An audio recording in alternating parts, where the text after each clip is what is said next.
This conference will now be recorded. Om Gurubhyo Namaha.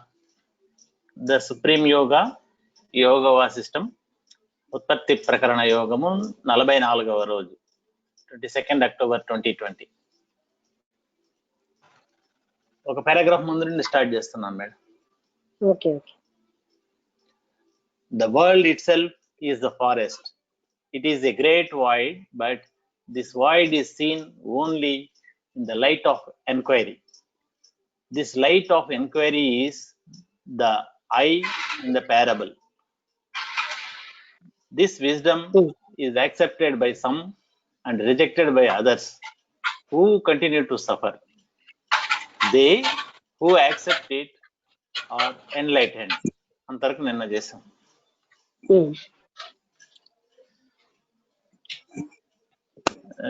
Explanation చెప్తారా start చేయండి. మళ్ళీ అంటే నేను చెప్పిందే కదా మళ్ళీ చెప్పమంటారా?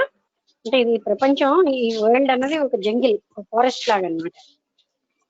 ఒకసారి చదవాలి అయితే నేను అంటే The world itself is the forest. It is a void, but this void is seen only in the light of enquiry. అది అంటే కేవలంగా విచారణ వల్లనే మనం పట్టుకోగలుగుతాం. కానీ ఇది ఇందాకలా అంటే ఇంతకు ముందంతా చెప్పిందంతా ఆ జంగిల్ ఏంటి అంటే ఈ ప్రపంచమే జంగిల్. అందులోని ఎంక్వైరీ అనేటటువంటి దాంతో మనం ఆ ఐ అనే దాన్ని వైడ్ ని పట్టుకోగలం. ఏదైతే మూల లేకపోతే ఈ జంగిల్లోనే మనం ఉండిపోతూ ఉంటాం అన్నమాట. దీన్ని దాటడానికి అంటే ఈ సంసారం అనేటటువంటి ఈ జంగిల్ ని చెప్పారు. దీన్ని కేవలంగా ఎంక్వైరీ అన్న దాంతో మనం ఐ అన్నదాన్ని తెలుసుకోగలం. This wisdom is accepted by some and rejected by others who continue to suffer.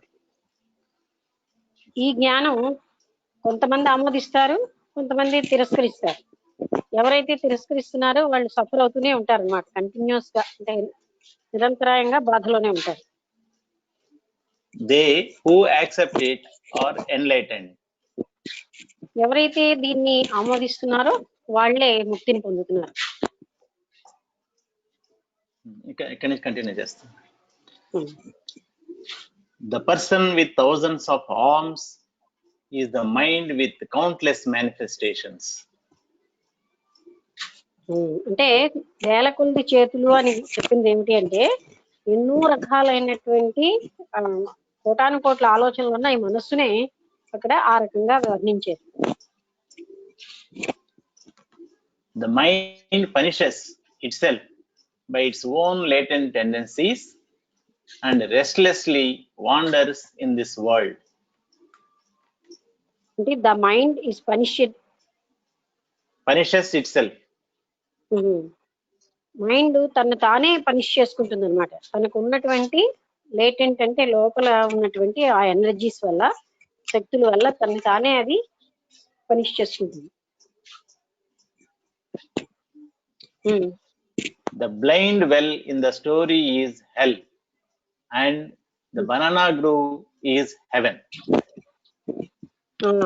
అంటే ఆ స్టోరీ జ్ఞాపకం ఉంది కదా, ఒకసారి హెవెన్ లోకి వెళ్తాడు, అంటే బనానా గ్రూవ్ లోకి వెళ్తాడు, మళ్ళీ వస్తాడు, మళ్ళీ అందులోకి వెళ్తూ ఉంటాడు, ఆ వెల్ లోకి మళ్ళీ బయటకు వస్తూ ఉంటాడు, మళ్ళీ వెళ్తూ ఉంటాడు. అది కదా ఆ స్టోరీలో ఉన్నది. ఆ బనానా గ్రూవ్ అన్నది హెవెన్ అయితే అక్కడ ఉన్నటువంటి నుయ్యి అన్నది హెల్, నరకం. The dense forest of thorny bush is the life of a worldly man. Thorny bush అంటే అంటే ముళ్ళతో ఉన్నటువంటి పొదలు అంటే ఏంటంటే జీవితం, ప్రాపంచిక మానవుడి జీవితమే అలా వర్ణించారు. అంటే అన్ని ముళ్ళతో ఉంటుంది, ఎక్కడంటే అక్కడ బాధలతోనే ఉంటాడు, అందుకని అలా వర్ణించారు. With the numerous thorns of wife, children, wealth, etc. hurting him all the time.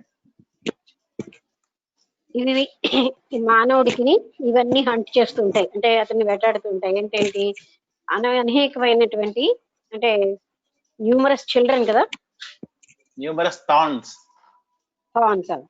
ఈ థాట్స్ మనలో ఏమిటి అంటే ఇవన్నీను అంటే నరకం, స్వర్గం, మరేవో బాధలు ఇవన్నీ కలిపి నిరంతరాయంగా అంటే వేటాడుతూ ఉంటాయి.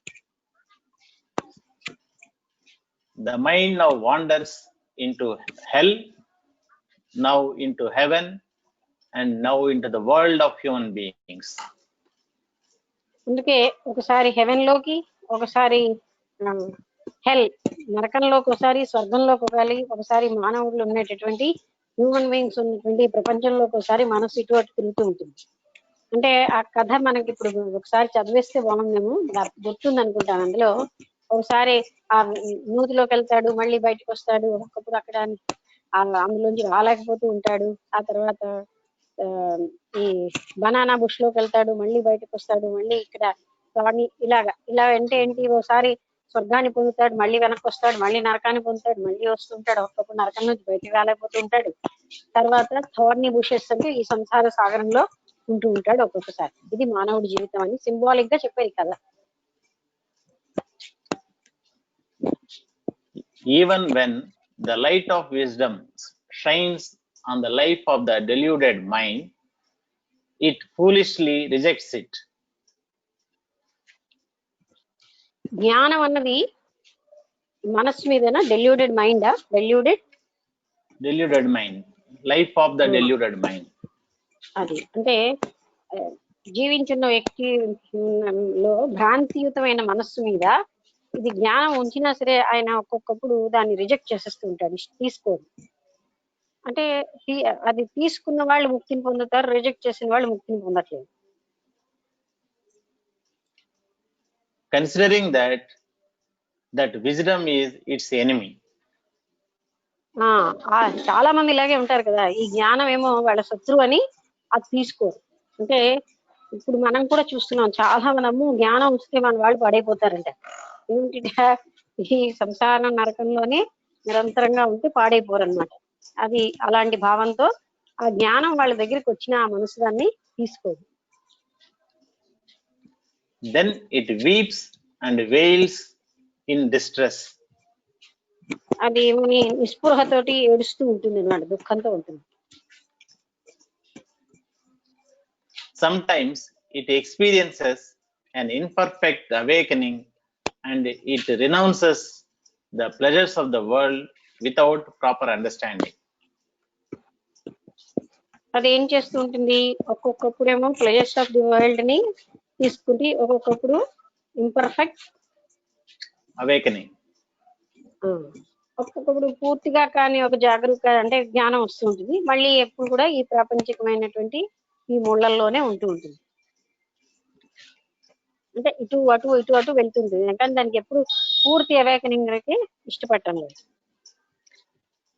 Such renunciation itself proves to be a great source of sorrow. వాళ్ళకి ఏంటంటే ఈ రకంగా పూర్తిగా త్యాగం చేయడం అనేది చాలా పెద్ద దుఃఖదాయకమైన విషయంగా ఉంటుంది. అంటే ప్రాపంచికమైన అన్ని వదిలేయడం అనేది దుఃఖదాయకంగా అనిపిస్తుంది, దుఃఖంతో నిన్నట్టు. But when such renunciation arises out of the fullness of understanding, of wisdom born of inquiry into the nature of the mind. కానీ ఎప్పుడైతే ఎంక్వైరీ అంటే విచారణ వల్ల వచ్చినటువంటి జ్ఞానంతో ఆ నిజమైన జ్ఞానోదయం అయినప్పుడే అతను అంటే పరిపూర్ణత్వాన్ని పొందుతున్నాడు. అంటే ఏంటంటే మామూలుగా ఏదో హాఫ్ అవేకనింగ్ గా ఉండడం, మళ్ళీ ప్రాపంచికతలో ఉండడం కాకుండా ఈ విజ్డమ్ ఎలా వస్తుంది ఆయనకి, ఎంక్వైరీ వల్ల, అంటే విచారణ వల్ల. ఆ విజ్డమ్ తో ఆయన పూర్తిగా జాగరూకుడు అవుతేనే ఆయన ముక్తి పొందుతాడు, అంటే కరెక్ట్ స్థితికి వచ్చినట్లు లెక్క. The renunciation leads to supreme bliss. ఈ త్యాగం అన్నదాన్ని పూర్తిగా అంటే ఈ ప్రాపంచిక సుఖాలు వదిలేయడం అనే దాన్ని ఆయన అనంతమైన సుఖానికి దారితీస్తుంది. Such a mind may even look at its own past notions of pleasure with puzzlement. Past notion అంటే ముందు నుంచి ఉన్నటువంటి ఉద్దేశ్యాలు ఉంటాయి కదా, ఆ ప్లెజర్ ని ఆయన ఎలా చూస్తాడు, పజిల్మెంట్. అంటే ఇప్పుడు కన్ఫ్యూజన్ గా అంటే అది చాలా బాధాకరమైన దానిగానే చూస్తాడు. ఇంతకు ముందు అదే సర్వస్వంగా చూసిన వాడు ఎప్పుడైతే ఆయనకి ఇవన్నిటిని వదిలేసి ఒక ముక్తి అనేది వస్తుందో అప్పుడు ఆయనకి అది నచ్చని వేలో ఉంటాయి. Just as the limbs of the person, as they were cut away, fell down and disappeared. As the limbs of the person cut away, as they were cut away, fell down and disappeared, the latent tendencies of the person who wisely renounces the world also vanish from the mind. మీకు చదవాలండి ఎందుకంటే కొంచెం మధ్యలో అర్థం కాలేదు. మధ్యలో అది break అయితే meaning different అయినట్టుగా అనిపించింది, అందుకని చదివాను madam. Just as the limbs of the person, అంటే మానవుడి యొక్క అవయవాలు, as they were cut away, fell down and disappeared. Cut చేసేస్తే కట్ అవే వితే fell down and disappeared. Cut away వితే ఫెల్ డౌన్ ఏంటండి? అది అలాగే వచ్చినారు madam. As they were cut away, fell down and disappeared. Cut away తర్వాత with లేదా? ఇంకేం లేదు madam. Cut away, fell down and disappeared. అచ్చా, లిమ్స్ ఏమో కట్ చేసేసి కింద పడి అది అదృశ్యం అయిపోతే the latent tendencies of the person who wisely renounces the world also vanish from the mind. అంటే అతనికి ఎప్పుడైతే అంటే మనకి చేతులు కాళ్ళు కట్ చేసి అవి అదృశ్యం అయిపోతాయో అలాగా ఈ బాగా అన్నిటినీ త్యాగం చేసినటువంటి వ్యక్తికి వాసనలన్నీను పూర్తిగా అతని నుంచి అధిగమి వెళ్ళిపోతాయి అన్నమాట, అదృశ్యం అయిపోతాయి. Behold the play of ignorance. అది ఎందుకు అలా కంపేర్ చేశారంటే లింప్స్ అంటే ఇక్కడ మనం కాళ్ళు చేతులు అంటాం. కాళ్ళు చేతులు కట్ చేసేసి పడేసి అదృశ్యం చేసేస్తే అలాగో అదృశ్యం అయిపోతే అంటే అలాగా అదృశ్యం అయినట్టుగా ఈ జ్ఞానాన్ని పొందిన వ్యక్తికి ప్రాపంచిక వాసనలన్నీ పూర్తిగా అదృశ్యం అయిపోతాయి. Behold the play of ignorance, which makes one hurt oneself out of one's own volition. WHO volition. VOLITION. సంకల్పం. volition. సంకల్పం. VOLITION. VOLITION. సంకల్పం అని మీనింగ్. వోలిషన్ చదవండి. Behold the play of ignorance, అంటే which makes అజ్ఞానం డ్రామా చూడండి, which makes one hurt oneself out of one's own volition. Vivo అన్నట్టు వినపడింది. వోలిషన్ అంటే ఏముంది? సంకల్పం అని. తన ఓన్ సంకల్పంతో తను తాను కట్ చేసుకున్న వాడిలా ఉంటుంది, సంహరించుకున్న వాడిలాగా ఉంది ఇది అని చెప్తున్నారు. ఈ డ్రామా ఎలా ఉంది అంటే తనే ఆ నరక కూపంలో పడుతున్నాడు, అంటే ఎవరూ పడియట్లేదు.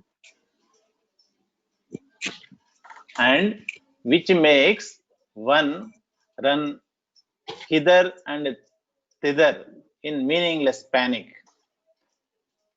ఇక్కడికి అక్కడికిను ఒక అర్ధరహితంగా పరిగెట్టేటట్టు కూడా చేస్తుంది. When one who gains wisdom preserves it for a long time and persists in the practice of inquiry, he does not persist in the practice of inquiry. అంటే మళ్ళీ మొదటి కొంచెం స్టాప్ చేయండి మధ్యలోని. When one who gains wisdom, జ్ఞానాన్ని పొందిన వ్యక్తి preserves it for a long time, అది ఎక్కువ కాలం జ్ఞానాన్ని ఉంచుకుంటే and persist in the practice of inquiry, దాన్ని విచారణ ద్వారా పర్సిస్ట్ అంటే దాన్ని ఆ జ్ఞానాన్ని నిరంతరాయంగా ఉంచుకోవడం. He does not experience sorrow. అతనికి దుఃఖం అనేది ఉండదు. అంటే జ్ఞానాన్ని పొంది దాన్ని నిరంతర ఎంక్వైరీ తోటి కీపప్ చేసుకున్న వ్యక్తి దుఃఖంలోకి వెళ్ళడు. An uncontrolled mind is the source of sorrow. అదే అంటే మనస్సు నిగ్రహం లేని మనస్సు వల్లే ఇదే దుఃఖానికి మూలం అవుతుంది. అంటే మనస్సు ఇటు అటు కంట్రోల్ లేకుండా వెళ్ళిపోవడం కారణంగానే దుఃఖం అనేది వస్తుంది. When it is thoroughly understood, దీన్ని బాగా అర్థం చేసుకుంటే the sorrow vanishes like mist at sunrise.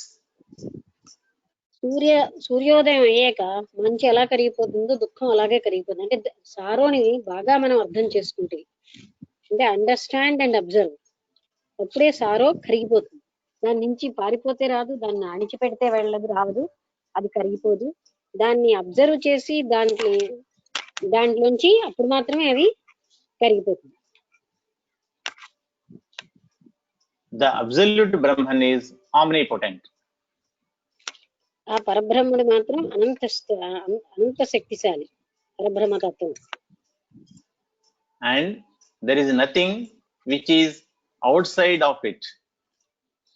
దానికి బాహ్యంగా ఏమీ కూడా లేదు. It is his own power or energy that pervades all things. ఆ శక్తి మాత్రమే అన్నిటిలో కూడా ఉన్నది. మొత్తం సమస్త జగత్తులో ఉన్న అన్ని వస్తువులలో ఆ శక్తియే వ్యాపించి ఉంది. In embodied beings, it is the Chit Shakti. Bracket lo the power of consciousness or intelligence. అంటే శరీరధారులందరిలో అది చిత్ శక్తిగా ఉంది. అంటే అదే చైతన్యం యొక్క శక్తి లేదా అంటే ఇంటెలిజెన్స్ అని. It is motion in air. గాలిలో ఉన్నటువంటి చలనం అదే. Stability in earth. Stability in earth, భూమిలో. భూమిలో ఉన్నటువంటి స్థిరత్వం కూడా ఆ శక్తి వల్లే. Void in space. అది స్పేస్ లో ఉన్న ఖాళీ, అది అంటే శూన్యం కూడా చిదాత్మ అంటే చిత్ శక్తి. And it is the power of self consciousness. Bracket లో I am. అయామ్ అనే ఆ కాన్షియస్నెస్ లో ఉన్నవి కూడా అదే. In created beings.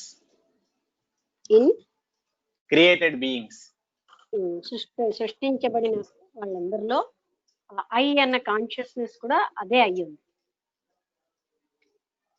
Yet all this is nothing but the power of the absolute Brahman. ఇదంతా కూడా ఇప్పుడు చెప్తున్నవి ఇవన్నీ కూడా మళ్ళీ ఆ అబ్సల్యూట్ అంటే ఆ పరమమైన పరబ్రహ్మతత్వం వల్లే ఇదంతా జరుగుతున్నాయి. అంటే ఇవన్నీ ఉన్నాయి. ఇక్కడ ఒక శ్లోకం ఉంది మేడం. కరణం కర్మ కర్తా చ జననం మరణం స్థితిః సర్వం బ్రహ్మైవ నశ్యస్తి తద్వినా కల్పనేతర. ఇతర అంటే తద్వినా ఆ బ్రహ్మానికి లేకుండా ఇంకేది ఇతరమైంది లేదు. జనన మరణాలు గాని, కర్తృత్వం గాని, కర్మ కర్తృత్వం ఇవన్నీ కూడా పరబ్రహ్మకు సంబంధించినవే. ఆ పరబ్రహ్మతత్వానికి వినా అది లేకుండా ఏమీ లేదు. Okay. The instruments of action and the doer, birth, death and existence, all this is Brahman. Nothing else is. జనన మరణం అంటే ఉండడం చనిపోవడం అనేది కూడా పరబ్రహ్మ స్థితే. Nothing else is even in imagination. ఊహకు కూడా ఏమీ లేదు, దొరకదు తప్ప మరి ఏమీ లేదు. Delusion, craving, greed and attachment are non-existent. భ్రాంతి, బంధము, అంటే గట్టి కోరిక, క్రేవింగ్, డెల్యూషన్, అటాచ్మెంట్, ఇంకా గ్రీడ్, దురాశ, ఇవి or ఏవి ఎగ్జిస్ట్ అయ్యి లేవు. non-existent. Non-existent. ఇవి ఎగ్జిస్ట్ అయ్యి లేవు. How can they exist when there is no duality? రెండు అన్నది లేని వాళ్ళలో ఇవన్నీ ఎక్కడి నుంచి వస్తాయి అంటే డ్యుయాలిటీ వల్లనే ఇవన్నీ ఎగ్జిస్ట్ అయి ఉన్నాయి.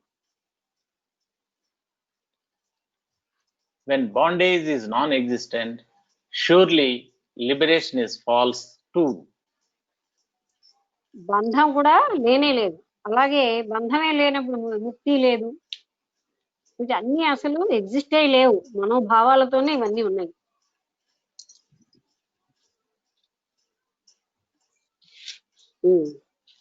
మేడం ఇక్కడ when bondage is non existent అయినప్పుడు surely liberation is false to అనేసి కొద్ది కాంట్రడిక్టరీగా బంధమే లేకపోతే ముక్తి ఏమిటి? లిబరేషన్ అంటే బంధమే ముక్తి. అంటే బంధానికి అటాచ్మెంట్, లిబరేషన్ కి అటాచ్మెంట్. బంధం అంటే శరీరంతో ప్రపంచ వస్తువులతోటి బంధం కలిగి ఉంటేనే లిబరేట్ అయ్యే పరిస్థితి ఉంది. ఆ బంధమే ఫాల్స్ అయినప్పుడు లిబరేషనే ఉండదు కదా. బంధం అంటే కనెక్షన్, విముక్తి అంటే కనెక్షన్ లేకపోవటం, రెండు ఆపోజిట్ వర్డ్స్. అటాచ్మెంట్ అన్నమాట బంధం. అటాచ్మెంట్ మనం అంటే బంధం వల్లే వీటన్నిటితో కలిసి ఉంటున్నాం, నా వాళ్ళు ఇవి నావి అని. ఆ బంధమే లేకపోతే విముక్తి అన్నది లేదు కదా. బంధం ఫాల్స్ అయింది అనుకోండి, విముక్తి కూడా ఫాల్సే. అర్థమైందా? Vasishtha continued. Okay. To illustrate this, there is an interesting lesson. Kindly listen to it. దీనికోసం ఒక కథ ఉంది అని చెప్తున్నాడు. A young boy asked his nanny to tell him a story. And the nanny told him. ఓ చిన్న పిల్లాడు వాళ్ళ grand మదర్ని అడిగాడు, ఒక కథ చెప్పవా అని. And the nanny told him the following story, to which the boy listened with great attention. Grand mother చెప్పిన కథని ఆయన చాలా శ్రద్ధతో విన్నాడు. Once upon a time, in a city which did not exist, there were 3 princes who were brave and happy. ఏంటంటే once upon a time there was a city which did not exist. There were 3 princes who were brave and happy. ముగ్గురు రాకుమారులు ఒక పట్టణంలో ఉన్నారు, అది ఎప్పుడు అంటే exist అయ్యి లేదుట. అలాంటి పట్టణంలో ముగ్గురు రాకుమారులు ఉన్నారు, వాళ్ళు చాలా ధైర్యంతో ఉండి ఆనందంగా ఉండేవారు. Of them, 2 were unborn and the third had not been conceived. ఇద్దరేమో అసలు పుట్టనే లేదు, మూడో వాడు అసలు కన్సీవ్ అవ్వలేదు, అంటే ఆమె అంటే కడుపులో కూడా వెళ్ళలేదు. Unfortunately, all their relatives died. దురదృష్టవశాత్తు వాళ్ళ అందరూ బంధువులు చనిపోయారు. The princess left their native place, native city to go elsewhere. ఈ ముగ్గురు రాకుమారులు వాళ్ళ అసలైనటువంటి ఆ పట్టణం వదిలేసి రాజ్యం ఇంకెక్కడికో వెళ్ళిపోదాం అనుకున్నారు. Very soon, unable to bear the heat of the sun, they fell into a swoon. SWOON. అంటే మూర్ఛపడు వాళ్ళు ఆ సూర్యుడి యొక్క తాపం భరించలేక మూర్ఛలోకి వెళ్ళిపోయారు. Their feet were burnt by hot sand. వాళ్ళ కాళ్ళు అక్కడ ఉన్నటువంటి వేడి ఇసుకతోటి కాలిపోతున్నాయి. The tips of grass pierced them.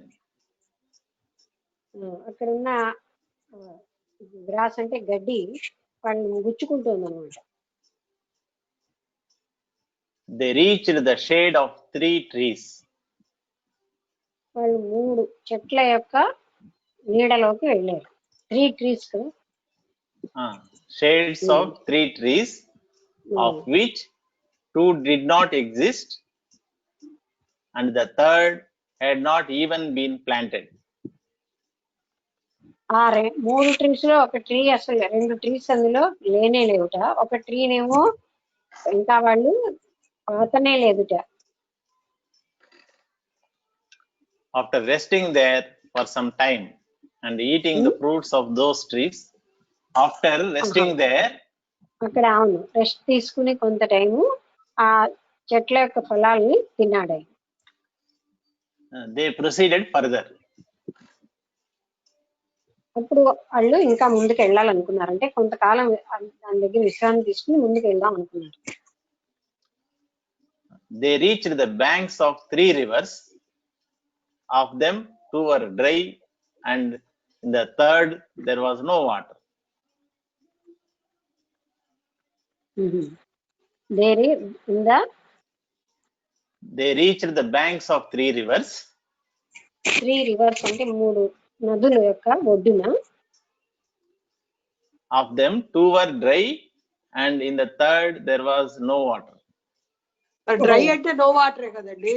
అంటే అది కాదు, రెండేమో నీళ్ళు ఎండిపోయాయి, మూడో దాంట్లో వాటర్ లేదు. అంటే ఇది అన్ని ఎలా చెప్తున్నారంటే సింబాలిక్ గా చూసారు కదా, ఇందాక నుంచి 2 చెట్లు పాతబడనే లేదన్నారు, అంటే లేనే లేవు, మూడోది పాతబడనే లేదు, ఇద్దరేమో పుట్టనే లేదు, మూడో వాడి కడుపులో కూడా కన్సీవే అవ్వలేదు, అలా చెప్తున్నారు అంటే సింబాలిక్ గా. Okay. The princes had a refreshing bath and quenched their thirst in them. వాళ్ళు ఆ లేనిటువంటి ఆ నదిలో నీళ్లు తాగి వాళ్ళు దాహం తీర్చుకున్నారు.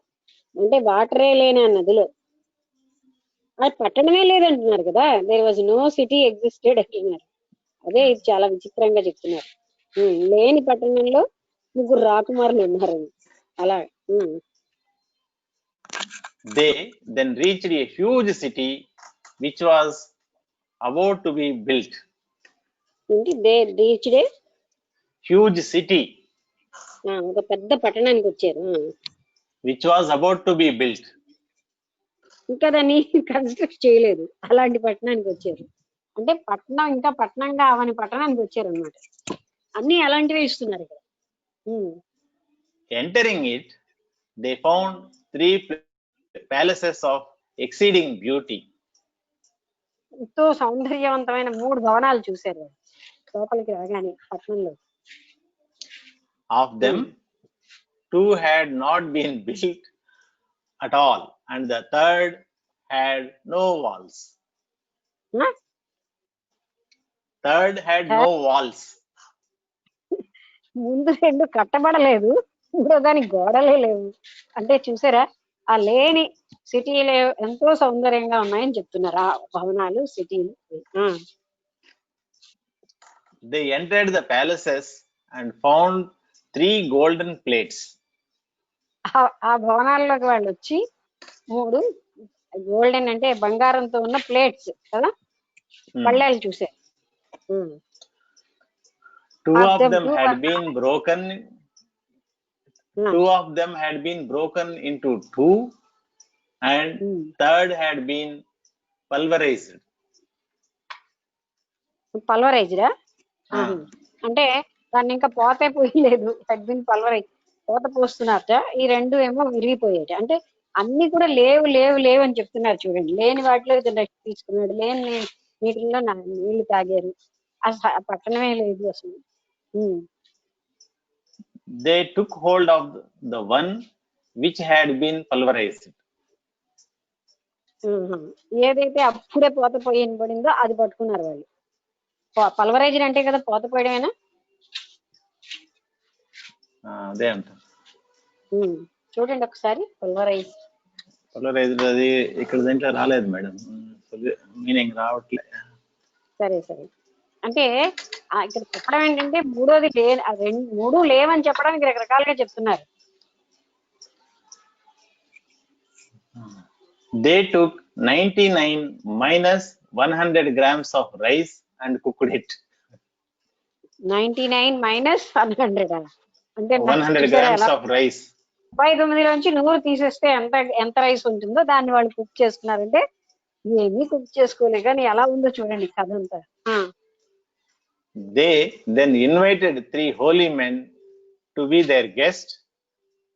Of them, 2 had no body and the third had no mouth. No మౌతా. Hmm.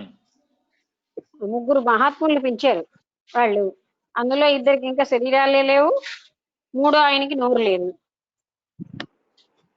లక్ష్మి, హలో ఆ. హలో. పల్వరైజ్ అంటే to reduce or to crush it to fine powder అని రాసింది. ఆహా, అదేమో పూర్తిగా అంటే పౌడర్ అయిపోయింది అనమాట. అంటే మూడోది అదే మూడు లేవని చెప్పడం బదులు 2 లేనే లేవు, మూడోది పౌడర్ అయిపోయింది. పౌడర్ అయిపోయిందని వాళ్ళు పట్టుకున్నారు. ఎలా పట్టుకుంటారు అసలు? అలా ఉన్నాయి కథలో అన్ని కూడా 3 లేవని చెప్తున్నారు ఒక రకంగా. వింతగా ఉంది. అదే After these, holy men had eaten the food. ఇద్దరు హోలీ మెన్ బాడీ లేదు, మూడో వాడికి నోరు లేదు, వాళ్ళేమో ఆహారం తిన్నారు. The 3 princes partook of the rest of the food cooked. ఆ వండబడిన ఆహారం మిగిలింది, అంటే మహాత్ములు తినగా మిగిలింది, వాళ్ళు తినేశారు. ఆ శరీరం లేని మహాత్ములు తిన్నారు, నోరు లేని మహాత్ముడు తిన్నాడు. తినగా మిగిలిన ఆహారం ఈ ముగ్గురు తినేశారు. They were greatly pleased. They were greatly ప్లీజ్డా, Uh-huh. వాళ్ళు ఎంతో ఆనందించారు. Thus, they lived in that city for a long, long time in peace and joy. A city అయితే లేదో అందులో వాళ్ళు చాలా చాలా కాలం ఆనందంతో శాంతితోటి జీవించారు. My child, this is an extremely beautiful lesson. ఇది చాలా అద్భుతమైన కథ. Pray, remember this always, and you will grow up into a learned man. దీన్ని బాగా గుర్తుపెట్టుకో ఎప్పుడు, అప్పుడు నువ్వు ఒక జ్ఞాని అవుతావు అంటున్నారు. అంటే ఓ రామ. ఓకే, చెప్పండి మేడం. పోనీ రాముడితో ఏం చెప్తున్నాడు? ఓ రామ, ఓ Rama, when the little boy heard this, he was thrilled. ఆ చిన్న పిల్లాడికి వాళ్ళ గ్రాండ్ మదర్ చెప్పింది కదా, ఆయన గొప్ప థ్రిల్లింగ్ గా వచ్చింది. ఇదేమిటి ఇలా ఉందని. What is known as the creation of the world is no more real than this story of the young boy. ఇది ఈ చిన్న పిల్లాడికి చెప్పిన స్టోరీలో ఎలా ఉందో అలాగే మనం అనుకున్న ప్రపంచం కూడా నో మోర్, లేనే లేదు. అన్ని ఉన్నాయి ఉన్నాయి ఉన్నాయని మనం భ్రాంతి చెందుతున్నాం. అక్కడ 3 నదులు ఉన్నాయి, 2 నదుల్లో నీరే లేదు, మూడోది నిండిపోయింది. అంటే 3లో నీరు లేదని చెప్పడం. ఆ 3 నీరు లేని నదుల్లో వీళ్ళు వచ్చి వాళ్ళ దాహం తీర్చుకున్నారు. అంటే లేని నీరు తాగి దాహం కదా మేడం, పుట్టని ప్రిన్సులు కాదు. అక్కడ చెప్పడం ఏంటంటే ఈ ప్రపంచంలో ఏమీ లేవు, మనం అన్ని ఉన్నాయని భ్రాంతి చెంది సుఖాలన్నీ పొందుతున్నాం అని చెప్తున్నారు. ఎలా అయితే అక్కడ నదులే లేవు, మూడోదేమో అసలు అక్కడ ఇంకా లేవు, ఏంటంటే సిటీవే లేదన్నారు. అంటే లేని అయినటువంటి ఈ ప్రపంచం అసలు అస్తిత్వం లేదు కదా. అస్తిత్వం లేని ప్రపంచాన్ని రియల్ అనుకుని మనం అందులోనే అన్ని సుఖం అని భ్రాంతితో పొందుతున్నాం. అది చెప్పడానికి సింబాలిక్ గా చెప్పారు. This world is nothing but pure hallucination. మన ఈ ప్రపంచం కూడా కేవలంగా ఇప్పుడు చిన్నపిల్లలకి ఇదిగో పప్పు తిని అన్నం వేస్తాను, పప్పు వేస్తానంటే ఇలా ఉట్టినే చేయి పెట్టి పళ్ళెం పెడతారు. పళ్ళెంలో ఇదిగో చెయ్యి, ఇదిగో నీ పళ్ళెం అనుకో, అది కూడా అనుకోవాలి. అందులో చెయ్యో ఏదో పెట్టి అందులో ఇది పప్పు, ఇది అన్నం, ఇది అన్ని వాళ్ళు అనుకుంటారు, తింటారు. అలాగే ఉంది అన్ని కూడా. ఈ ప్రపంచం కూడా హాల్యూసినేషన్, అంటే కేవలంగా భ్రాంతి. భ్రాంతి మాత్రమే, అవన్నీ ఉన్నాయని మనం భ్రాంతి చెందుతూ ఆనందపడిపోతూ దుఃఖపడిపోతూ జీవిస్తున్నాం. ఏవీ లేవు ఆ కథలో, ఏవి ఎలా అయితే లేవు. మనమేమో లేని నీళ్లు తాగి, అంటే నదిలో వాళ్ళు నీళ్లు తాగి దాహం తీర్చుకున్నట్టుగా మనం కూడా ఎగ్జిస్ట్ అవని దాన్ని ఉంది అన్న భ్రాంతితో జీవిస్తున్నాము అని బాగుంది కథ.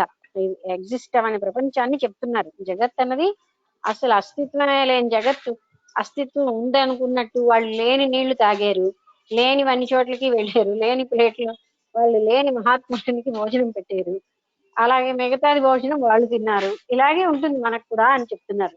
అంటే మన భ్రాంతి ప్రపంచం పట్ల లేనిదే ఉంది అని భ్రాంతి చెందుతున్నాం.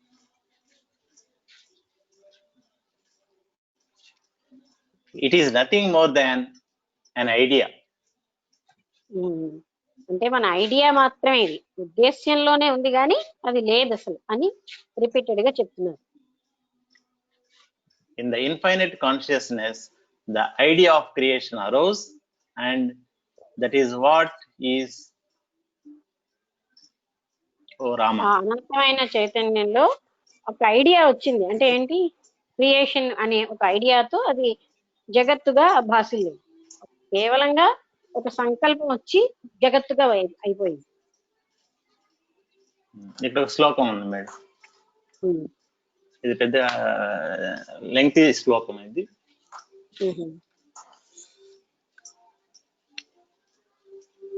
సంకల్ప జాలకల నైవ జగత్ సంగ్రమం సంకల్పమేవ నను విద్ధి విలాస చైత్యం. అంటే సంకల్పం జగత్ అన్నది వచ్చింది, ఈ మిగతా విలాసం అనే ఉన్నది అన్నది కేవలం సంకల్పమే. సంకల్ప మాత్ర మలముసృజ్య నిర్వికల్పం ఆశ్రిత్య నిశ్చయమవాప్నహి రామ శాంతి.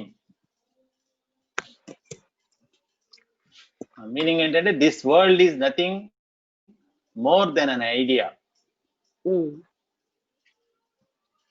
ఈ ప్రపంచం కేవలంగా ఆల్ ద ఆబ్జెక్ట్స్ సంకల్పంతో సృష్టించబడింది. అందుకనే అది చెప్తున్నారు, ఈ ప్రపంచం కేవలం ఒక ఐడియాలోంచి వచ్చింది అనమాట. మిగతా ఇందులో okay, all the objects of consciousness in this world are just an idea. అది ఈ ప్రపంచంలో ఉన్న ఎన్నో వస్తువులు కూడా ఒక ఐడియావే. అంటే అవన్నీ భ్రాంతిలోనే మనం నిజమని ఫీల్ అవుతున్నాం. అంటే ఇవన్నీ అసలు లేవు, జగత్తే లేదు అని చెప్తున్నారు కదా, ఉన్నది అన్న భ్రాంతితో మనం ఉంటున్నాం. Reject the error bracket lo dirt of ideation and be free of ideas. ఈ ఎర్రర్ ఆఫ్ ఐడియేషన్ అంటే ఈ సంకల్ప వికల్పాలన్నీ వదిలేయమంటారు కదా, సంకల్పాలన్నీ వదిలేస్తే అప్పుడే మనకి ప్యూర్ గా అయిపోతుంది. అప్పుడు ఎలా అయితే ఒక చక్కటి అద్దం ప్రకాశిస్తుందో అలాగా కాన్షియస్నెస్ కూడా ప్రకాశిస్తూ ఉంటుంది. ఈ ఏది అడ్డుతోందంటే మైండ్ తో వచ్చినటువంటి ఈ సంకల్పాలే అడ్డుతున్నాయి, అది బాగా ప్రకాశించకుండా. అందుకని ఇవన్నీ వదిలేస్తే ఆత్మతత్వం ప్రకాశిస్తుంది. Remain rooted in truth and attain peace. సత్యంలోనే ఉండి నువ్వు శాంతిని పొందు. అంటే అసత్యంలో ఉంటున్నాం మనం, అదే అసత్యం సత్యం అని. సత్యం ఏమిటి అంటే చైతన్యమే సత్యం, జగత్తు అసత్యం, అసత్యమైన జగత్తే సత్యం అని మనం ఉంటున్నాం. ఎందుకని నువ్వు సత్యంలో ఉండి సార్థకతని పొందు అని చెప్తున్నాడు. Vasishtha continued. Only a fool, not a wise man, is deluded by his own ideas. ఒక మూర్ఖుడు, ఒక జ్ఞాని కాకుండా మూర్ఖుడు ఒక్కడే తన సొంత ఐడియాస్ తో ఆలోచనలతో తను భ్రాంతి చెందుతున్నాడు. తనకున్న అంటే ఎవరికి వారే భ్రాంతి చెందుతున్నాం ఇది సత్యం అని. ఎవరి వల్ల రాలేదు ఈ భ్రాంతి, వారి మనస్సుల్లోంచే వచ్చింది.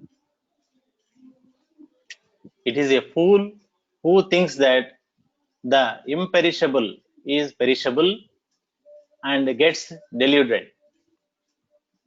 కేవలంగా మూర్ఖుడే ఆలోచిస్తాడు, దేనికైతే నాశనం ఉందో అదేమో నాశనం లేదో అదే నాశనం ఉన్నది అని భావిస్తాడు.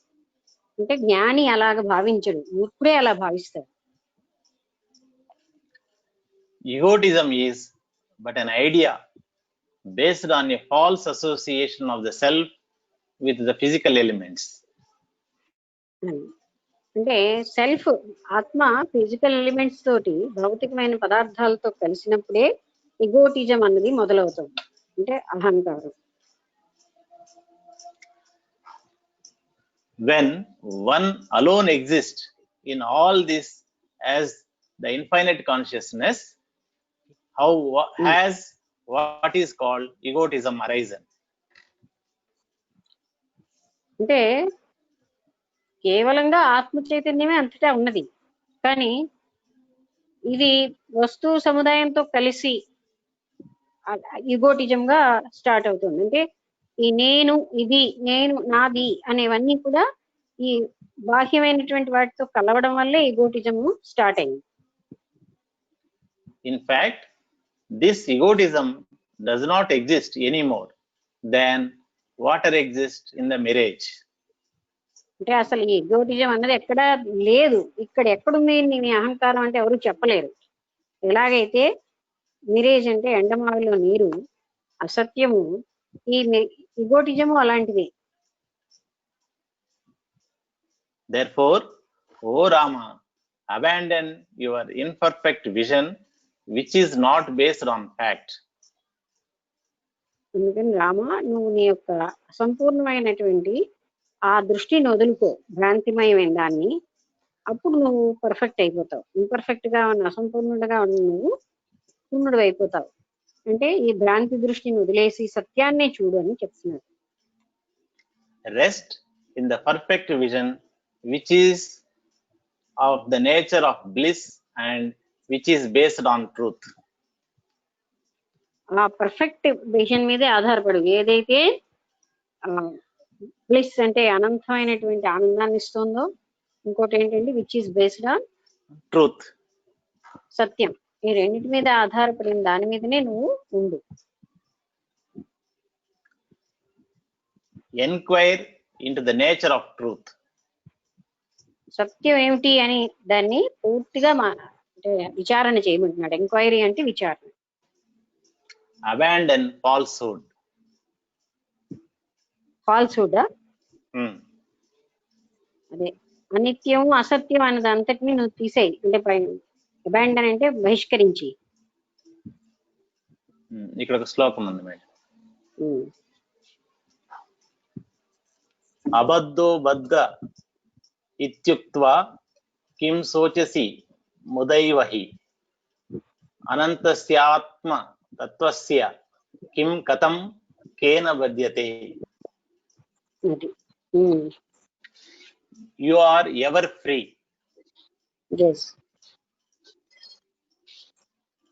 నువ్వు నిరంతరం నిత్యుడే అంటే ముక్తుడివయ్యే ఉన్నావు. Why do you call yourself bound and then grieve? నువ్వే నేను బంధీకృతుడిగా ఉన్నానని ఎందుకని నువ్వు అనుకుంటావు? ఆ విధంగా దుఃఖాన్ని ఎందుకు తెచ్చిపెట్టుకుంటున్నావు?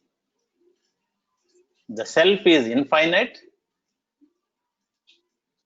ఆత్మ అన్నది అనంతం. Why, how and by whom is it bound? ఎవరి చేత ఎలాగా ఇది బైండ్ అయింది, బంధించబడింది? ఎవరు దీన్ని బంధించలేదు, మన మనసే దాన్ని బంధించింది. కానీ ఇక్కడ అడుగుతున్నారు, ఏ విధంగా, ఎవరి చేత, ఎలాగా బంధించబడింది అది? There is no division in the self. ఈ ఆత్మలో ఏమీను ఏ రకమైన భేదాలు లేవు. For the absolute Brahman is all this. ఎందుకంటే ఇదంతా కూడా పరబ్రహ్మ స్వరూపమై ఉంది. ఏది కూడా ముక్కలుగాను అక్కడ భేదాలతో లేదు. What then is called the bondage and what is liberation? అలాంటప్పుడు బంధం ఏమిటి, ముక్తి ఏమిటి? అంటే బంధించేవాడెవడు? నువ్వే బంధించుకుంటున్నావు. నేను బంధితుడిని అయ్యానన్న భావంతో బంధించుకుంటున్నావు. ఇంకా బంధం ఏమిటి? బంధం లేనప్పుడు ముక్తి ఏమిటి అని ప్రశ్నిస్తున్నారు. It is only in a state of ignorance that you think you experience pain. అజ్ఞానంలో వల్లనే మనకి ఏదో బాధ కలుగుతోందని ఇవన్నీ మనకి కారణం అజ్ఞానం. though you are untouched by pain. అసలు నీకు బాధ అన్నదే లేదు, అయినా నాకు బాధ కలిగిందని చెప్తూ ఉంటావు. అది These things do not exist in the self. ఇవేవి కూడా ఆత్మలో ఎగ్జిస్ట్ అయ్యేవి అంటే లేవు. అంటే ఏదైనా బాధ వచ్చినా అదంతా ఆత్మకు సంబంధం లేదు కదా. సుఖం వచ్చినా ఆనందం వచ్చినా ఆత్మకి దాంతో సంబంధం లేదు. Let the body fall or rise or let it go on to another universe. శరీరం పడిపోయినా, లెట్ ద బాడీ ఫాల్, అది మరొక రకమైన మరొక యూనివర్స్ అంటే విశ్వంలోకి వెళ్ళిపోయినా దానికి ఆత్మకేమీ సంబంధం లేదు. లెట్ ద బాడీ ఫాల్ తర్వాత ఏంటి? Rise or left it to go on to another universe. అది అంటే అది దాన్ని అంటే వదిలేయబడినా, అది లేకపోతే మరొక విశ్వంకి వెళ్ళిపోయినా I am not confined to the body, then how am I affected by this? అది నేనేమో శరీరానికి పరిమితంగా లేను. శరీరం పడిపోయినా, శరీరం లేచినా, అది ఏం చేసినా దాని యాక్టివిటీస్ తో నాకు సంబంధం లేదు. The relation between the body and the self is like the relation between the cloud and the wind. మేఘానికి గాలికి ఎలాంటి సంబంధం ఉందో మనస్సుకిను బాడీకి అదేనా Body and self. బాడీకిను సెల్ఫ్ కి అలాంటి సంబంధం ఉంది. అంటే Like the relation. మేఘాలు కదులుతాయి, అలాగే ఒక దాని వల్ల మరొకటి ప్రభావితం అవుతున్నట్టుగా ఇవి కూడా మనస్సుకి బాడీకి లేదా ఆత్మకి బాడీకి అలాంటి సంబంధం ఉంది. Like the relation between lotus and the bee. ఎలాంటి సంబంధం అయితే కలవ పువ్వుకిను ఆ భ్రమరానికి అంటే బీ అంటే దాన్ని ఏమంటారు? బీని భ్రమరమనే అంటారు. భ్రమరం. ఉన్న సంబంధమే ఉన్నది వీటికి కూడా. When the cloud is dispersed, the wind becomes one with space. ఎప్పుడైతే అక్కడ క్లౌడ్ అంటే మేఘం అన్నది లేదు, ఇప్పుడు అది ఆ స్థలం అదంతా కూడా ఒకే ఒక స్పేస్ గా అయిపోతుంది. అంటే ఇంతకు ముందు ఆ ఖాళీ స్థలంలో క్లౌడ్ అంటే మేఘం అన్నది ఉంది. మేఘం ఎప్పుడైతే పూర్తిగా కదిలి అంటే విలీనం అయిపోయిందో మేఘం లేదు, ఎంటీ స్పేస్ తో కలిసిపోయింది. When the lotus withers, the bee flies away into the sky. When the lotus withers, the bee flies away into the sky. అది అంటే ఎప్పుడైతే అది కలవకు ఇచ్చుకుంటుందో దానిలో ఉన్నటువంటి ఈ భ్రమణం కూడా దూరంగా వెళ్ళిపోతుంది. The self is not destroyed when the body falls. ఎప్పుడైతే శరీరం పడిపోతుందో అప్పుడు ఆత్మ మాత్రం ఏ రకంగానూ నాశనం అవ్వదు. Even the mind does not cease to be until it is burned in the fire of self knowledge. అది మైండ్ కూడా సెల్ఫ్ నాలెడ్జ్ అనే అగ్నిలో దహించే వరకు, అది ఎప్పుడైతే ఆ అగ్నిలో దహించబడతారో మైండ్ కూడా ఉండదు. అంటే ఆత్మజ్ఞానం అనే అగ్నిలో దహించబడితే మైండ్ అనేది కూడా పూర్తిగా కాలిపోతుంది, అది ఉండదు. Not to mention the self. Not to mention the self. ఎక్కడ కనెక్షన్ అది? దీని continuation madam. Even the mind does not cease to be until it is burnt in the fire of self knowledge, not to mention the self. అది అంటే ఇక్కడ self ని మనం mention చేయకపోయినా అంటే ఆ సెల్ఫ్ నాలెడ్జ్, ఆ సెల్ఫ్ ఆత్మజ్ఞానం అన్నది ఆ మనస్సు లేకుండా చేసేస్తుంది.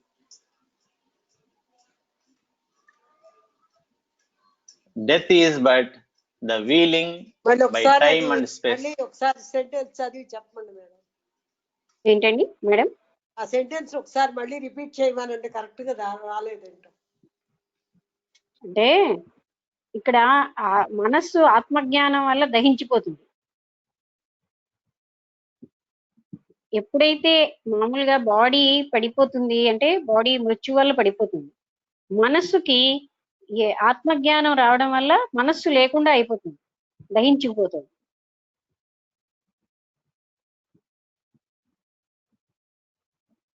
మళ్ళీ చదవండి అయినా మేడం తులసిరామ్ గారు.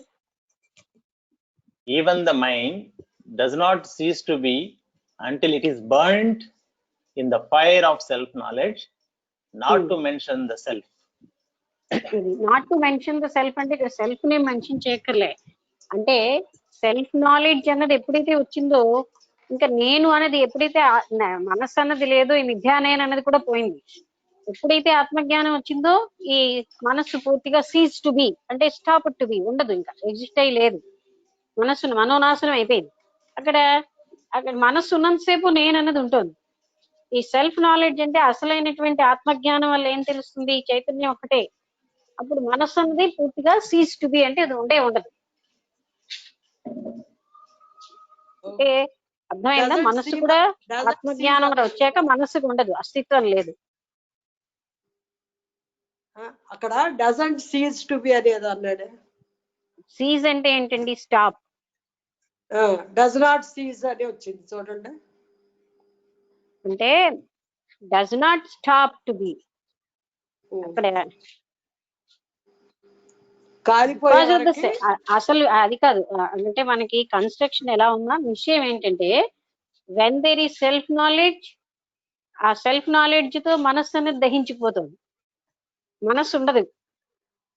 సెల్ఫ్ అనేది ఈ స్మాల్ సెల్ఫ్ అన్నది ఏంటి అంటే ఇది కూడా ఉండదు, మైండ్ తోటే నేను అన్నది వస్తుంది. మైండ్ ఎప్పుడైతే లేదో ఆ మైండ్ ఎలా పోతుంది? సెల్ఫ్ నాలెడ్జ్ వల్ల. కాలిపోతే అక్కడ కాలిపోవాలి కదా పైర్లో. సెల్ఫ్ నాలెడ్జ్ అనే దాంట్లో అది ఉండదు, అది ఉండదు అని చెప్తున్నారు. మైండ్ కాలిపోతుంది, కాలిపోతుంది. మైండ్ కాలిపోతే సెల్ఫ్ నాలెడ్జ్ కూడా కాలిపోతుంది, అర్థం లేనమాట. అది అర్థం లేనమాట. సెల్ఫ్ నాలెడ్జ్ వల్ల మాత్రమే మనస్సు పోతుంది. ఆత్మజ్ఞానం వల్ల, ఆత్మజ్ఞానం అనేసరికల్లానే మనస్సు పరిశుద్ధ స్థితికి వచ్చడం కానీ, మనస్సు లయమైపోవడం కానీ, మనోనాశనం కానీ అంటారు. మనోనాశనం అయినప్పుడే అంటే సెల్ఫ్ నాలెడ్జ్ ఉన్నప్పుడు మనస్సు నాశనం అయిపోతుంది, మనస్సు లేకుండా పోతుంది. బాడీ మామూలుగా పడిపోతే మనస్సు ఎలా పోతుంది అంటే సెల్ఫ్ నాలెడ్జ్ వల్ల, ఆత్మజ్ఞానం వల్ల. అది మనకు అర్థం అవ్వాల్సింది అది. అంటే సెల్ఫ్ నాలెడ్జ్ ఎప్పుడైతే వచ్చిందో మనస్సు లేదు అక్కడ. మనస్సు ఎప్పుడైతే లేదో విద్య నేను లేను. ఈ నేను అన్నది మనస్సుతోటి క్రియేట్ అవుతుంది.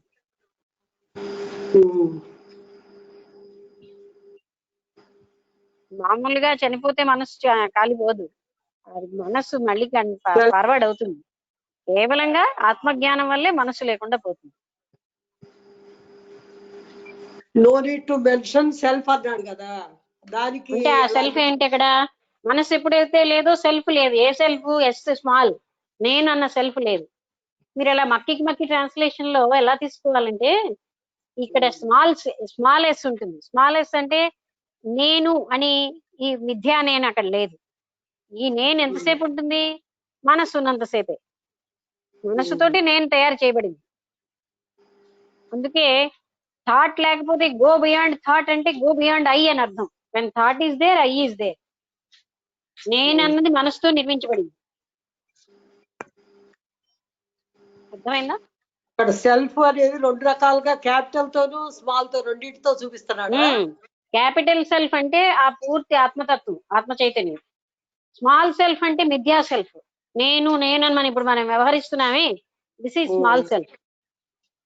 ఈ స్మాల్ సెల్ఫ్ మనసుతోటి తయారైంది. మనస్సు ఎప్పుడైతే ఒకసారి ఉండండి, మధ్యలో మాట్లాడకుండా వినండి, మీకు అర్థం అవ్వాలంటే పూర్తిగా వినండి. మనస్సు ఎప్పుడైతే దహించిపోయిందో నేను అన్నది ఉండదు. అప్పుడు అది ఎలా దహించిపోతుంది? Self knowledge. తను తాను తెలుసుకోవడం అనే దాని వల్లనే మనస్సు దహించుకుపోతుంది. తాను చైతన్య స్వరూపుడు అన్న వాడికి మనస్సు ఇంకా లేదు అక్కడ. మనస్సు ఎప్పుడైతే దహించిపోయిందో మిథ్యా నేను ఉండే ఉండదు. ఇదంతా మనం వ్యవహరిస్తుందంతా మిథ్యా నేనే.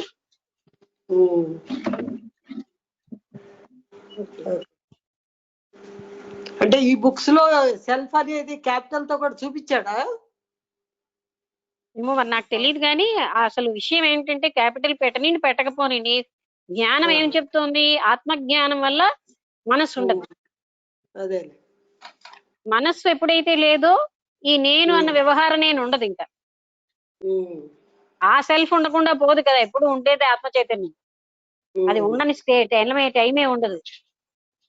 భూత భవిష్యత్ వర్తమాన కాలాల్లో ఎప్పుడు ఉంటుంది, అవి ఉన్నది ఒక్కటే అని చెప్తున్నారు కదా, అది లేకుండా ఉన్న టైం ఉండదు. వాడు చూపెట్టినా చూపెట్టకపోయినా క్యాపిటల్ ఎస్ అది ఎప్పుడు ఉండి తీరుతుంది. అర్థమైందా? మనకు తెలుసున్న జ్ఞానం ఏం తెలుస్తోంది? అది శాశ్వతమైంది. అయితే ఏది పోతుంది అంటే మనం ఈ మిథ్యానేను పోతుంది. ఈ మిథ్యానేను ఆలోచనతోటి తయారైంది. అంటే మీరు డౌట్ ఎలాగంటే అక్కడ అందుకే నేను ఏమంటున్నా అంటే సబ్జెక్ట్ ని కాన్సన్ట్రేట్ చేస్తే అది కరెక్ట్ గా అర్థమవుతుంది. ఇంతకాలం మనం తెలుసుకున్న సబ్జెక్ట్ అదే కదా, మనస్సుతోటే అన్ని నిర్మించబడ్డాయి. ఆ నేను కూడా మనస్సుతోటే నిర్మించబడింది. ఓకే అలా సరే మేడం, ఇంకొక డౌట్ అండి నాకు. కిరణ్ మాట్లాడుతున్నాను. తప్పకుండా. నేను ఇది ఎక్కడో విన్నది నేను అడుగుతున్నాను అనమాట. ఇప్పుడు మనసును దహిస్తే కానీ మామూలుగా విష్ణు సాహిత్యము ఉండదు అనేసి, లేదు దొరకదు అనేసి అని అంటారు. అది కరెక్టే. ఎలా అంటే దాని గురించి ఇంకొంచెం డీటెయిల్ గా కొంచెం చెప్పగలుగుతారా? పొద్దున్న నారద భక్తి సూత్రాలు వింటలేదు చూడండి. ఇక్కడ విష్ణు సాహిత్యము అన్న ఆ పరమాత్మ స్థితిని పొందడం అన్న ఒకటి. ఎప్పుడైతే మనస్సు ఉంటుందో మనస్సు రియాలిటీని కిల్ చేస్తుంది అని ఒక mind is the slayer of the real, అంటే కిల్లర్. దేన్ని? రియాలిటీ. What is reality? ఆ విష్ణు సాహిత్యమే రియాలిటీ. ఆ విష్ణు సాహిత్యాన్ని దూరం చేసేది మనస్సే. మనస్సు నాశనం అవుతేనే దొరికేది విష్ణు సాహిత్యం. ఆ మనోలయం అని, మనోనాశనం అని, ఆ మనస్సు లేని స్థితికి వెళ్ళడం అని, శుద్ధ మనస్సు అని, ఇవన్నీ ఒకటేనండి. అర్థమైందా? అలా రకరకాలుగా వాడతారు. Okay, fine. ఇప్పుడు త్రిపుర రహస్యంలో చెప్పినప్పుడు మనకి ఆ జ్ఞాన స్థితి అని అంటారు. దానికిను దీనికి మళ్ళీ ఏమన్నా లింక్ ఉందండి, లేదా సంబంధం ఉన్నది. అక్కడ ఎలా చెప్తారంటే చూడండి, మనస్సు థాట్ కి బియాండ్ వెళ్ళమని అన్ని చోట్ల ఉంది. నేను ఈ మధ్య మీరు గ్రూప్ ఒక లక్ష్మీ వివాచ్ అన్న గ్రూప్ లో మాట్లాడేది the comparison between JK's teaching and Tripura Rahasya అని ఒక 10 minutes. అందులో ఏం చెప్పాను? ఎలా అయితే కృష్ణమూర్తి గారు థాట్ కి బియాండ్ గా వెళ్ళమంటున్నారో త్రిపుర రహస్యంలో కూడా థాట్ కి బియాండ్ గా వెళ్ళమన్నారు. అలాగా అంటే థాట్ ఈస్ ద మైండ్ కదా, గో బియాండ్ ఐ అంటే go beyond thought, both are one. This I is the vidya నేను, అంటే మనం ఇప్పుడు వ్యవహరిస్తున్న నేను. అయితే మనస్సు ఎప్పుడైతే లేకుండా అయిపోతుందో అప్పుడే రియాలిటీని చూడగలం. ఈవెన్ థియోసాఫికల్ సొసైటీలో కూడా mind is the slayer of the real అంటారు. మనస్సు ఆ సత్యం అన్నది, ఇక్కడ సత్యం విష్ణు సాహిత్యం. అర్థమైందా? ఏ పదజాలంలో చెప్పినా ఆ రియాలిటీ మనం తెలుసుకోవాలి. విష్ణు సాహిత్యం మనస్సుతో పట్టుకోలేం, మనస్సుకు అతీత స్థాయిలో పట్టుకోవాల్సిందే. మనస్సుతోటి కేవలం ప్రాపంచిక విషయాలే పొందగలం.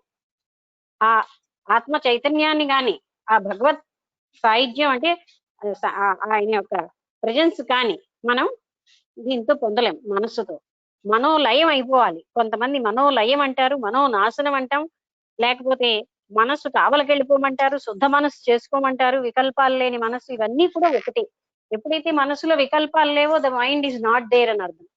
దాన్ని శుద్ధ మనస్సు అంటాం. ఇవన్నీ ఒకే దాన్ని రిప్రజెంట్ చేస్తున్నాయి. త్రిపుర రహస్యంలో ఏం చెప్పారు?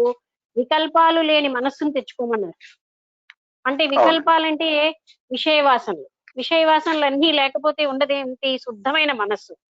ఆ మనస్సును తెచ్చుకో అనే బదులుగా మనోనాశనం చెయ్యి అంటారు. ఏ మనస్సు నాశనం చెయ్యాలి? ఈ సంకల్ప వికల్పాలు ఉన్న మనస్సును నాశనం చెయ్యాలి. ఓకే, అలా ఇవన్నీ కూడా అర్థమైందండి. పదజాలం జగ్లరీతో మనం కన్ఫ్యూజ్ అవ్వకూడదు. మనకి కాన్సెప్ట్ క్లియర్ గా ఉన్నప్పుడు ఒక కాన్సెప్ట్ క్లియర్ గా పెట్టుకోవాలి. మైండే అన్నిటినీ అడ్డుతోంది. రియాలిటీని, ఆత్మ చైతన్యాన్ని, లేకపోతే ఆ ఏమంటారు పరబ్రహ్మ స్వరూపాన్ని, లేకపోతే మీరు అన్నట్టుగా ఈ త్రిపుర రహస్యంలో చెప్తూ ఉండండి కాకుండా నారద భక్తి సూత్రాల్లో భక్తి కదా, ఆ భగవత్ సాన్నిధ్యాన్ని పొందాలంటే మనస్సే అడ్డుతుందని చెప్తున్నారు. ఎక్కడ చెప్పినా విషయం ఒకటే. పదజాలాల్లో కొంతమంది ఏం చెప్తారు, అది నాశనం చెయ్యాలంటారు, కొంతమంది విలీనం చెయ్యాలని పదం వాడారు, కొంతమంది శుద్ధ మనసు చేసుకో అంటారు. But the thing is same. అది మనం కన్ఫ్యూజ్ అవ్వకూడదు.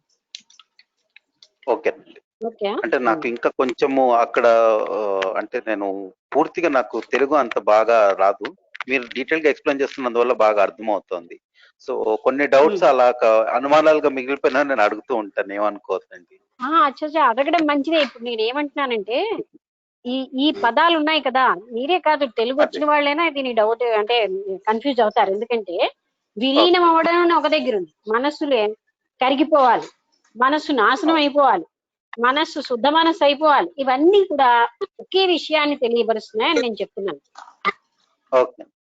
అక్కడ ఎలా వాడినా ఇప్పుడు చూడండి, ఒకసారి ఈ యోగ వాసిష్టంలో లేకపోతే అష్టవక్ర గీతలో జగత్తు సృష్టించబడింది అని వచ్చింది.